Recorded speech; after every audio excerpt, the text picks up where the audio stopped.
அப்துல்லாஹ் இப்னு Abbas ரலியல்லாஹு சொல்றாங்க, Abu நுஐம் அல் அஸ்பஹானி ரஹ்மத்துல்லாஹி அலைஹி தனது ஹில்யத்துல் அவுலியால பதிவு செஞ்சு வச்சிருக்காங்க, ஒரு மனிதன் பாவம் செஞ்சு போட்டு அதை நினைச்சு சந்தோஷப்படுறதுக்கு தானே, ஒரு பாவத்தை செஞ்சு போட்டு அதை நினைச்சு சந்தோஷப்படுறது செஞ்ச பாவத்தை விட பயங்கரமானது.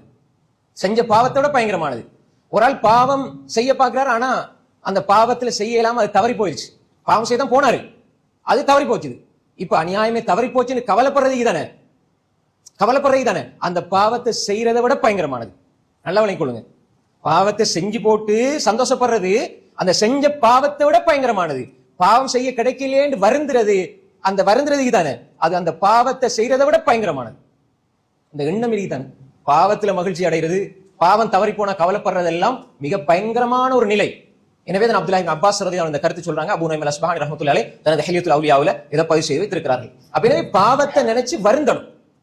சஹாபாக்கள் நன்மை செஞ்சா அழுவாங்க, நன்மை செஞ்சா உள்ளம் நடுங்கும், அழுவாங்க. ஏன் அழுவாங்க?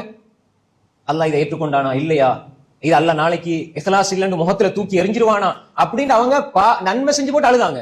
இன்னைக்கு நாங்க பாவம் செஞ்சு போட்டு சிரிக்கிறோம். நவுதுபில்லாஹ். அல்லாஹ் பாதுகாத்தவர்களை தவிர